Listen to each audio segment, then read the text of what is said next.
Pemirsa, terima kasih masih bersama kami di sini di Siraman Kolbu, sejukkan hati.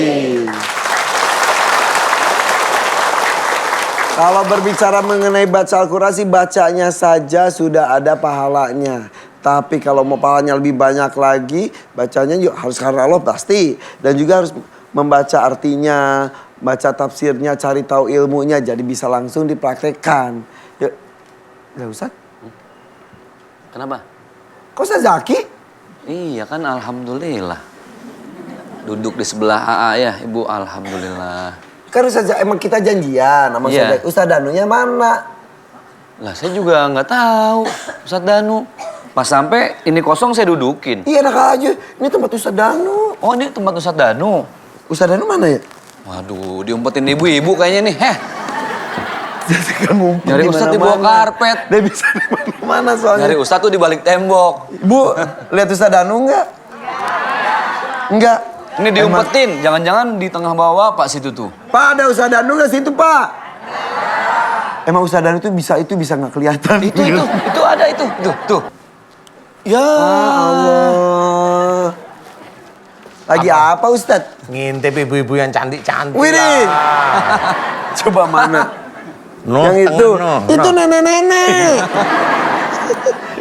Bisa lagi belajar itu? Iya, kamera. belajar. Waduh, Ustaz aja itu ya. Banyak belajar juga, jadi nggak puas dengan ilmu yang ada, tambah lagi ilmu apa gitu ya, yang bermanfaat. Ya manfaat lah, gimana caranya, kan melihat juga teman-teman kameramen tuh gimana, ngerasain, kan gitu ya. Enak Ustaz nih. Hah, iyalah. Iya. Enak jadi kameramen ya? Oh, enak. Saya harus belajar nih kayaknya. Alhamdulillah. Jadi tantangan kameramen di acara Siraman Kolbu itu dari atas gini, ayo cari yang paling cantik di jamaah.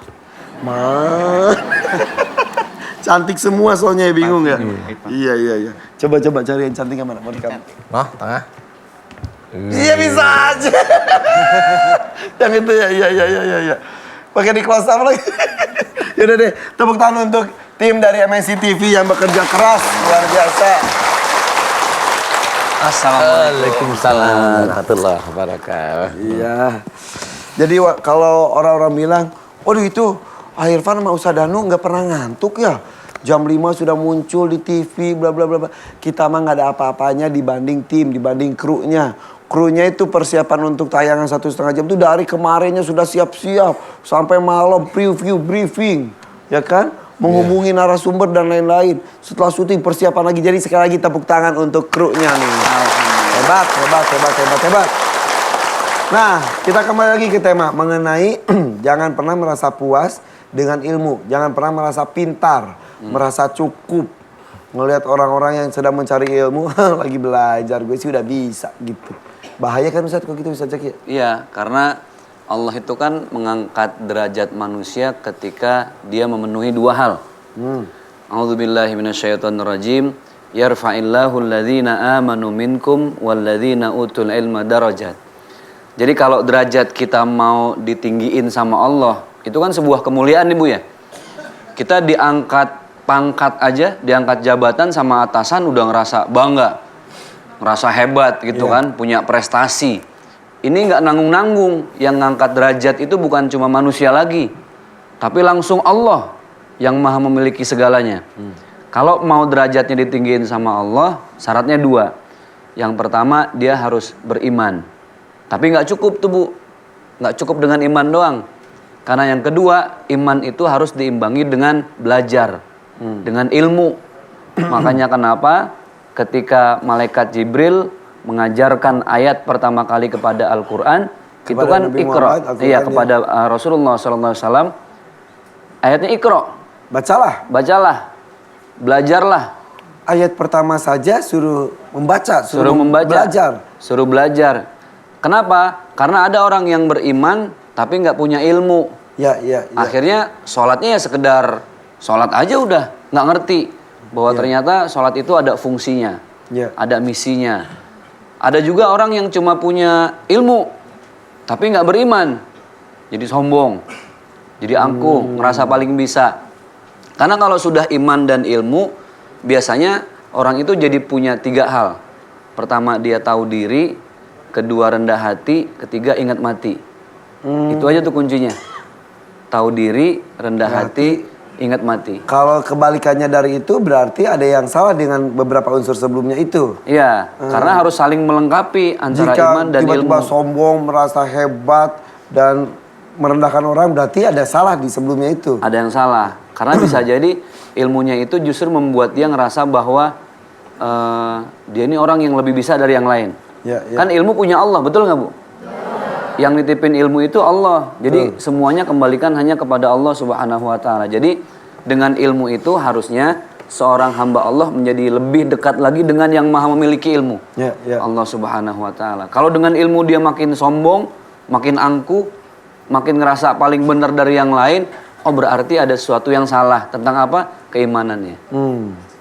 Penceramah pun atau para ahli yang berilmu pun bisa sombong. Bisa dinaikkan derajatnya di dunia, justru sebaliknya nanti Di dunia, nah, di akhirat kan belum. Karena pada waktu seseorang merasa yakin bahwa dia ditingkatkan derajatnya oleh Allah sehingga dia bisa sombong, itulah yang tadi Ustaz Zaki ceritakan bahwa memang Allah meninggikan, tapi memang ada yang salah di orang tersebut. Nah, salahnya ini setannya. Makanya ada satu ayat tuh ceritakan kaburamatan indallahi an taqulu ma la taf'alun. Kemurkaan Allah amat dekat dengan orang yang memberikan nasihat, memberikan ilmu, tetapi dia tidak menjalankan. Ayat ini jawabannya berat sekali itu jadinya. Ini memang berat. Jadi dia hanya menyampaikan tidak menjalankan, ya dia hanya menyampaikan tidak menjalankan aja Allah murka. Apalagi dia melanggar. Nah, pada waktu seseorang punya ilmu hebat tentang agama, hebat ilmunya, tapi hebatnya ilmu agama tidak diimbangi dengan aplikasinya sehari-hari, sama, dia akan masuk. Orang itu tahu atau tidak tahu, dia masuk ke ranah tersebut. Karena ini ranah penilaian Allah terhadap semua hamba-hambanya. Karena setan pun tidak akan tinggal diam. Ketika ada beberapa orang dimuliakan karena keilmuannya, pasti diselipkan rasa sombong, rasa merendahkan orang. Iya. Ya Allah. Iya, makanya ilmu harus betul-betul diaplikasikan. Ya. Semua ilmu. Oke. Apalagi kalau misal kita mengambil kayak ilmu keagamaan, misal. Jangan sampai kita seperti calo ya. Ayo, kayak calo di terminal. Kamu rambutan.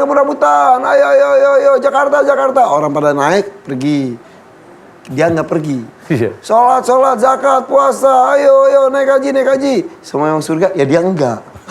Karena dia cuma mengajak tapi tidak melakukan. Sepertinya itu. Iyalah, analoginya hampir mirip. Ada loh calo ini. Pengalaman, Calo surga.